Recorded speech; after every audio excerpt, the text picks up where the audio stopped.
Évangile de Jésus-Christ selon saint Marc. En ce temps-là, Jésus se mit de nouveau à enseigner au bord de la mer de Galilée.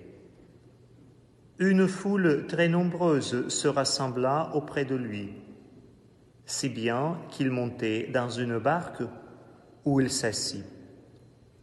Il était sur la mer, et toute la foule était près de la mer, sur le rivage. Il leur enseignait beaucoup de choses en paraboles, et dans son enseignement, il leur disait : « Écoutez, voici que le semeur sortit pour semer. »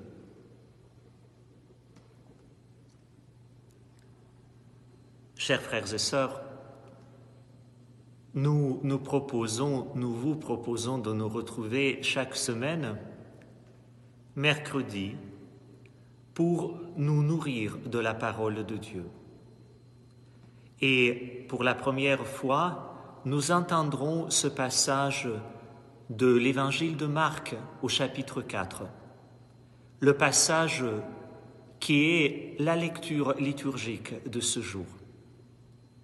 Cette lecture, cette parole de Dieu, la parole de Jésus, nous rappelle que, au milieu de toutes circonstances de notre vie, au milieu de toutes les turbulences, au milieu de la pandémie, au milieu du confinement, Dieu est toujours là. Il sort pour semer la parole dans notre vie. Et Dieu sème généreusement. L'Évangile de Marc, dans ce chapitre 4, nous rappelle que Dieu sème sa parole sur les ronces, sur la pierre, sur les terrains douteux ou difficiles. Dieu est généreux et nous sommes invités aussi d'être généreux dans notre vie. Généreux, généreuse. Deuxièmement, Jésus nous rappelle qu'il nous parle, que la parole de Dieu nous parle, que Dieu nous parle en parabole. Ce que veut dire, nous sommes invités, en recevant les réalités de la vie, les paroles qui viennent à nous, qui sont les paroles verbales ou les actes, et aller au-delà des apparences.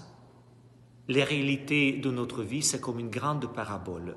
Ce n'est pas un reportage d'actualité, ce n'est pas un documentaire.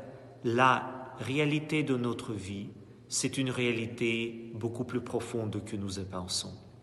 Alors, pendant cette semaine, je nous invite à relire ce passage de l'Évangile de Marc au chapitre 4 et de dire quels sont mes terrains bons, parce qu'il y a aussi des bons terrains dans notre vie, mais aussi les terrains pierreux, les terrains envahis par toutes sortes de mauvaises herbes, des ronces.